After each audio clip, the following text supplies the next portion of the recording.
अस्सलामु अलैकुम वरहमतुल्लाहि वबरकातुहू। बिरादरान इस्लाम, आज हम बात कर रहे हैं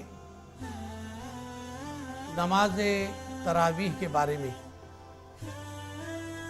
और आपको पता है तरावीह की नमाज सिर्फ रमज़ान ही में अदा की जाती है। और ये भी आपके इल्म में है कि अल्लाह रब्बुल इज़्ज़त ने कुरान पाक में इरशाद फरमाया है कि शाहरु रमज़ान अल्लज़ी उन्ज़िल फ़ीहिल कुरान, हमने कुरान पाक को इस माह मुबारक में रमज़ान में नाजिल फरमाया। लिहाजा रमज़ान का महीना रोज़े रखने के साथ साथ कुरान का महीना भी है। लिहाजा कुरान को पढ़ना और कुरान को सुनना और कुरान को समझना, ये सारी बातें हमारे लिए ज़रूरी हैं। लिहाजा सुन्नत मोहम्मद मुस्तफ़ा है सल्लल्लाहु अलैहि वसल्लम के रोज़ा रखने के साथ साथ मुसलमान नमाज तरावी भी पढ़ें। और नमाज तरावी अल्लाह के रसूल ने 3 दिन तक पढ़ाई और उसके बाद मौकूफ़ फरमा दी, इस डर से कि कहीं उम्मत पर यह नमाज भी फ़र्ज ना हो जाए। लिहाजा आपके रहमतुल आलमीन का ये नमूना कि आपने खुद इब्तिदा फरमाई नमाज तरावी की और पढ़ी, लेकिन उसके बाद छोड़ दिया और लोगों से कहा गया कि तुम पढ़ो। लिहाजा हज़रत उमर बिन ख़त्ताब रज़ियल्लाहु ताला अन्हु ने बाज़ सहाबा को इस ड्यूटी पर मामूर फरमाया कि वो लोगों को नमाज तरावी पढ़ाएं। ये बात कि नमाज तरावी में हम कुरान पाक को सुनते हैं और बिलाशुबा गालिबन रोज़ाना 1 सिपारा पढ़ते हैं और पूरे रमज़ान में कुरान पाक की तकमील करते हैं। एक तरफ तो हम माह रमज़ान में रोज़ा रखते हैं और कुरान का हक़ अदा करने के लिए नमाज तरावी में कुरान को सुनते हैं।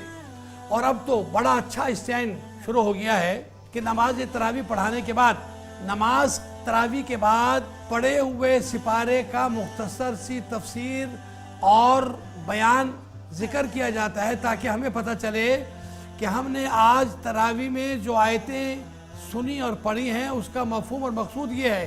लिहाजा माह मुबारक इस नाते से कि कुरान का महीना है और कुरान को पढ़ने, पढ़ाने, सुनने और उससे इस्तिफ़ादा करने के लिए ये तरीक़ा सुन्नत मोहम्मद मुस्तफ़ा है कि हम इस किताब को नमाज में पढ़ते और सुनते हैं और इससे इस्तिफ़ादा करते हैं। यहाँ ये एक नुक्ते की बात आपसे गोशेगुजार कर दूं कि बहुत सारे लोग रोज़ा तो रखते हैं लेकिन तरावी या तो कम पढ़ते हैं या पढ़ते ही नहीं।